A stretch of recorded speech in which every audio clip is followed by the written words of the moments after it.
Stop buying the properties everyone on YouTube is hyping up. If you're just chasing deals that look cheap, you're making a massive mistake. Those are deals that will keep investors broke, overworked, and stuck in their business. But if you want real wealth, you need to stop buying properties that drain your time and your wallet and start buying ones that actually allow you to scale your net worth. Look, I've been in business for over 30 years, and if someone asked me right now, what should I absolutely not buy in 2025? My answer is simple. It's don't buy the bottom of the barrel. Don't buy that 40-year-old fixer-upper that's in an older neighborhood that has a large lot that's so fantastic, because that property has been through its useful life, and you're going to wind up going in there, you're going to remodel it, you're going to want to update it. Next thing you know, the floors have problems, the roof's leaking, you've got this big beautiful yard. What are you going to do with it? Well, now you've got tenants that look at it and go, I don't want to mow that. You've got trees that need to be trimmed. You've got a garage door that doesn't work. It seems like one thing after another keeps breaking on these things. So at the end of the day, all you're doing is putting all of your profits back into the next repair and the next repair. And so I see people make this mistake all the time because they want to get in and have, maybe I want to buy 2 properties in the beginning. It's better to buy 1 good property than it is to buy 2 pieces of junk. And it's one of the most common mistakes I see investors make right now, because they think, well, if I've got $100,000, if I put 50 into this property, I can do another property and I can do that and everything will be great because I'll have twice as much and twice as much appreciation, everything like that. But the problem is, when you look at skimping on what you're buying, you're also winding up at the bottom of the barrel on the tenant side. You're looking at people that go, you know what, being in an older part of town, kind of away from my job, all of that, I need to be able to afford this place, and this is all I have. There's nothing wrong with those people, but on the landlord side of things, they're the ones that have the highest delinquency rates. They're constantly moving because $35 means a lot to them, so they're willing to pack up their stuff and they're willing to move down the street.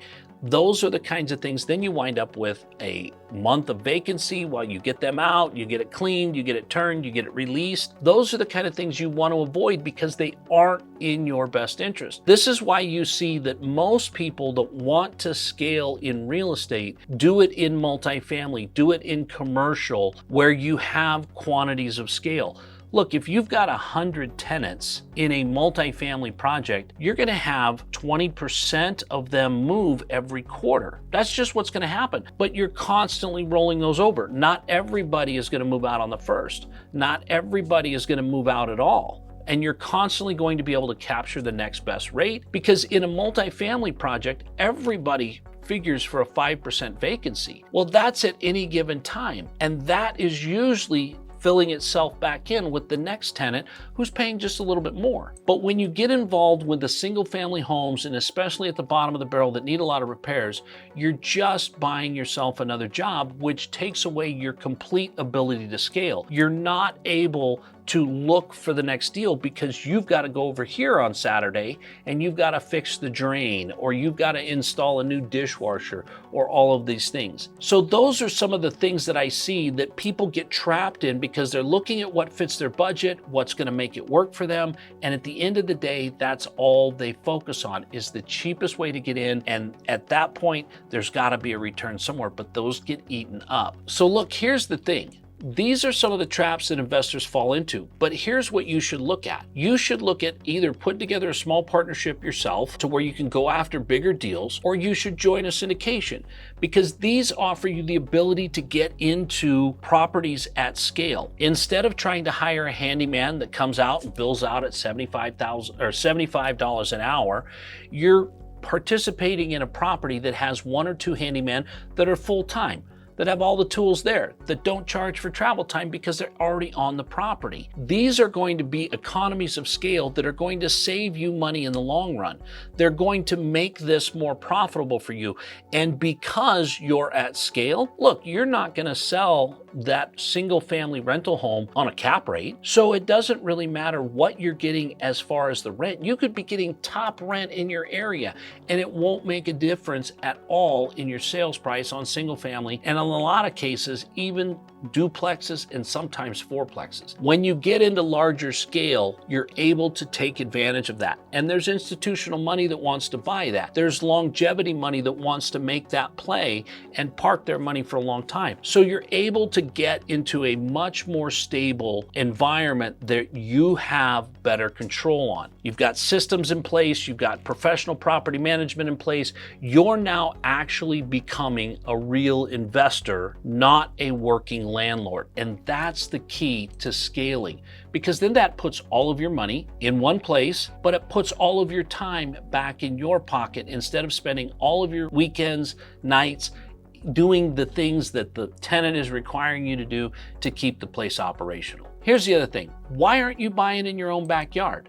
I mean, if it's good enough for you to live there, oh, wait, you're living there for other reasons? Sometimes it's smart to buy in your own backyard, but sometimes it's smart to look at other places.